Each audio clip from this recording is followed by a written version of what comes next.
अध्यक्ष महोदय, ही लक्षवेधी हिचं पार्श्वभूमी अशी की लक्षवेधी क्रमांक 7 अध्यक्ष महोदय वितरित केल्याप्रमाणे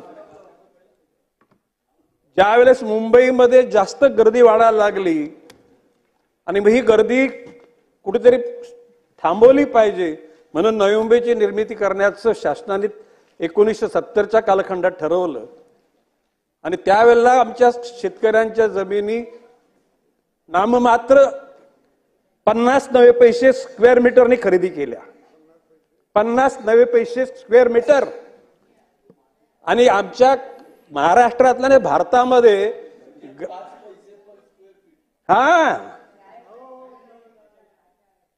एकूण भारतामध्ये ग्रामपंचायतीमधून डायरेक्ट महानगरपालिका झालेली जरा बादलीची जरा we are serious about it.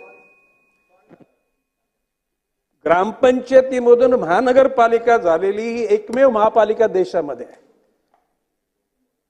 एकूण 70 साली सिडकोची निर्मिती झाली.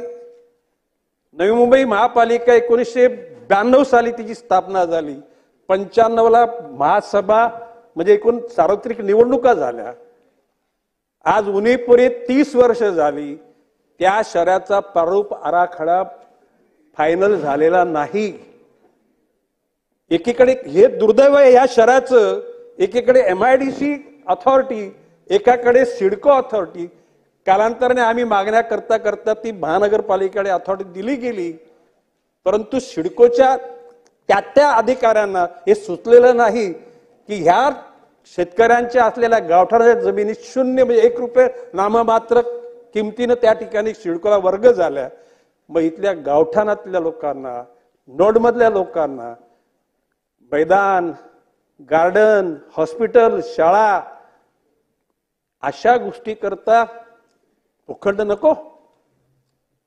माननीय मुख्यमंत्री एकनाथराव शिंदे यांच्याकडे सातत्यानं पाठपुरावा केल्यानंतर 1 जून 2023ला सह्याद्री अतिथीगृहावर बैठक त्यांनी लावली आणि त्यामध्ये सुमारे 20 विषयाची त्या ठिकाणी सूची दिलेली आहे. ऐरोली काटे नाका उन्नत मार्गाचं काम, नवी मुंबई महानगरपालिकेला सिडकोकडून MIDC कडून मिळू घातलेले भूखंड, नवी मुंबई महापालिकेमध्ये 500 स्क्वेअर फुटाच्या घरांना घरपट्टी माफ करणे, करार पद्धतीने कार्यरत असलेल्या कर्मचाऱ्यांना कायमस्वरूपी समाविष्ट करून घेणे, अतिरिक्त भाडेपट्टा ALPचे धोरण सिडकोने राबवणे, घनसोली ऐरोली पाम बीच मार्ग, तुर्बे खारघर प्रकल्पाचा रस्ता, BMTCच्या 1587 कामगारांना 100 चौरस फुटाचे गाळे देण्याचं ठरलेलं, याची अंमलबजावणी करता माननीय मुख्यमंत्र्यांनी निर्देश दिले आणि त्यावेळेला प्रधान सचिव नगरविकास यांना सूचित केलं की तुम्ही सिडकोचे व्यवस्थापकीय संचालक, नवी मुंबई महापालिकेचे आयुक्त यांना एकत्र बसून तुम्ही त्याचा निपटारा करा. अध्यक्ष महोदय, मी 3 महिन्यांनी पत्र दिलं माननीय मुख्यमंत्र्यांना, 6 महिन्यांनी पत्र दिलं, 9 महिन्यांनी पत्र दिलं. आज 1 वर्ष 1 महिना झाला, 13 महिने झाले. या प्रकरणाचे 12 वाजवण्याचं ठरवलेलं राज्य शासनानं. आता त्या ठिकाणी पत्र आलं राज्य शासनाकडून. उत्तरामध्ये काय म्हटलेलं आहे की सिडकोचे अधिकारी, महापालिकेचे अधिकारी आम्ही बसलो आणि मग सिडकोने जे लिलावद्वारे भूखंड दिलेत त्या सर्व लोकांना सर्व सवलती देण्याचं महापालिकेला निर्देश गेले. अरे माननीय मुख्यमंत्र्यांनी निर्देश दिलेत हे तुम्हाला माहित नाहीत? माननीय मुख्यमंत्र्यांनी सांगितल्याप्रमाणे कारवाई केल्यानंतर मग त्या ठिकाणी पुढच्या गोष्टी करायला पाहिजेत. माझी मागणी अशी आहे, आज उदयजी सामंत आपण उत्तर देणार आहात माननीय मंत्री महोदय,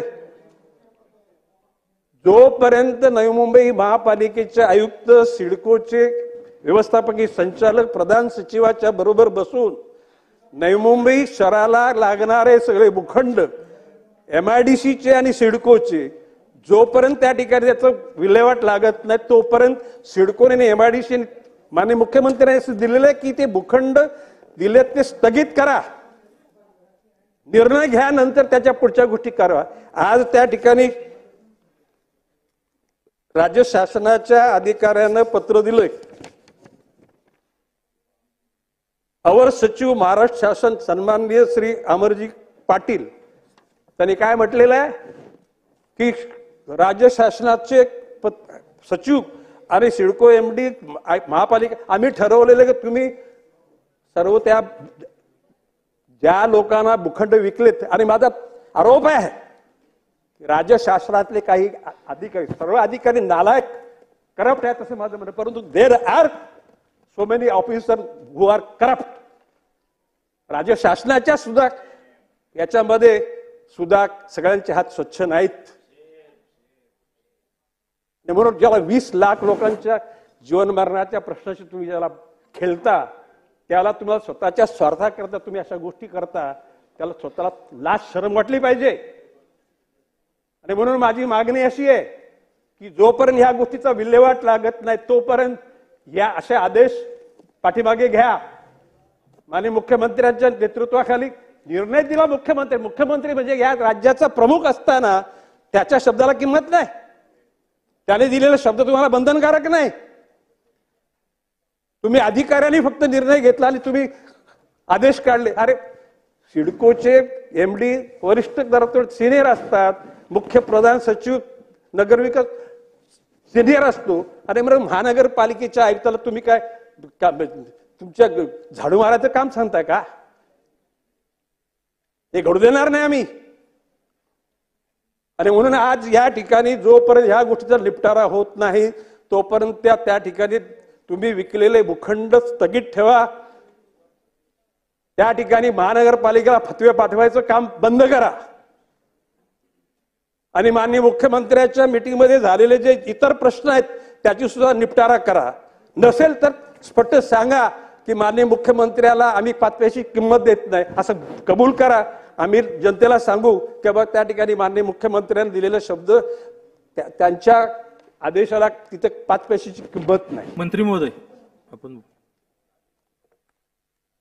अध्यक्ष महोदय, सन्माननीय ज्येष्ठ सदस्य नाईक साहेबांनी सिडकोच्या संदर्भातला, MIDCच्या संदर्भातला आणि महानगरपालिकेच्या संदर्भातला या ठिकाणी प्रश्न उपस्थित केलाय. ही वस्तुस्थिती खरी आहे की सिडको ही 110 स्क्वेअर किलोमीटरवर होती आणि त्याच्यातलं 40 स्क्वेअर किलोमीटर हे क्षेत्र हे महानगरपालिकेला सिडकोमधनं काढून देण्यात आलं, कारण महानगरपालिकेला त्या ठिकाणी विकासासाठी जमीन आवश्यक होती आणि त्या ठिकाणी काही जसं मैदानाचं आरक्षण असेल किंवा अन्य काही बाबी असतील त्या विकासाच्या दृष्टीनं पूर्ण करायच्या होत्या. परंतु या संदर्भात सन्माननीय सदस्यांनी जी सांगितले ती देखील वस्तुस्थिती आहे की सन्माननीय मुख्यमंत्री महोदयांनी याची बैठक घेतलेली होती, त्याच्यानंतर प्रधान सचिवांनी देखील याची बैठक घेतलेली होती आणि कुठच्याही परिस्थितीमध्ये सिडकोकडनं जे भूखंड महानगरपालिकेला मिळाले त्याला स्वायत्त अधिकार असले पाहिजे, त्याच्यातला मतितार्थ आहे आणि त्या दृष्टीनं शासन भविष्यातली कार्यवाही करणार आहे. हे देखील प्रधान सचिवांची चर्चा झाल्यानंतर हे निश्चित झालेलं आहे. फक्त याच्यामध्ये मला एकच सन्माननीय सदस्यांना या ठिकाणी निदर्शनाला आणून द्यायचं आहे की याच्यामध्ये सिडको आणि महानगरपालिका या दोन्ही संस्थांच्या बाबतीमध्ये कोर्टामध्ये देखील काही विषय प्रलंबित होते, त्याच्यावर देखील काही निकाल झालेले आहेत. पण एक मात्र आपल्या माध्यमातून मी सन्माननीय सदस्यांना या ठिकाणी सांगू इच्छितो की जी जागा 40 स्क्वेअर किलोमीटर ही सिडकोमधनं महानगरपालिकेला दिलेली आहे ती त्याचे स्वायत्त अधिकार हे महानगरपालिकेचे तसेच ठेवण्याच्या संदर्भामध्ये मुख्यमंत्री महोदयांनी ज्या सूचना दिलेल्या आहेत त्याच पद्धतीची कार्यवाही लवकरात लवकर होईल. दादा बोला. I am concern with the city. दादा बोला. माननीय मंत्री उदयजी सामंत यांनी उत्तर दिलं. माझं एवढंच म्हणणं आहे की जी महानगरपालिकेची गरज आहे आता युनिफाईड DCR 10 FSI देण्याच्या भाषा करता त्यावेळेला त्या शहरातल्या जनतेची होणारी गर्दी, त्या गर्दीच्या अनुषंगाने इन्फ्रास्ट्रक्चर करता ज्या गोष्टी द्यायला पाहिजेत त्या का विसरता? म्हणून माझं असं म्हणणं आहे की माननीय मुख्यमंत्री महोदयांनी आदेश दिले होते जोपर्यंत ह्याची वाटप होत नाही, MIDCच्या आणि सिडकोचे भूखंड महापालिकेला मिळत नाहीत तोपर्यंत त्याला स्थगिती द्या. प्रधान सचिव जरी गरज पडली तर प्रधान सचिव नगरविकासनी त्या दोन्ही अधिकाऱ्यांना बोलवून त्याचा निपटारा, आणि माझं म्हणणं असं की ते तुम्ही बोलवणार आहात का, आणि जोपर्यंत त्याचा निपटारा होत नाही तोपर्यंत तुम्ही बिल्डरला विकलेला, आणि माननीय मंत्री महोदय बोलले की कोर्टात अरे तुम्ही जर ठरवलं ना तर त्या बिल्डरला बोलून बाबा तुला हा त्याच्याऐवजी दुसरा भूखंड देतो. इथे दलाल आहेत या सिडकोमध्ये आणि या शासनामध्ये सुद्धा ह्या बिल्डर लोकांचे दलाल आहेत. या दलालांच्यामुळे संपूर्ण जनतेच्या स्वप्नाची चक्काचूर झालेला आहे. हे मी गांभीर्याने बोलतो आणि बोलताना मला कोणाचा भय नाही, कारण आम्ही त्या जनतेच्या बरोबर दैनंदिन जीवनामध्ये आम्ही वाटचाल करत असतो. आणि म्हणून मला प्रश्न उत्तर असं मान्य मंत्री महोदयाकडून पाहिजे की जोपर्यंत याचा निपटारा होत नाही तोपर्यंत ते भूखंड तसे स्थगित ठेवले जातील. मंत्री महोदय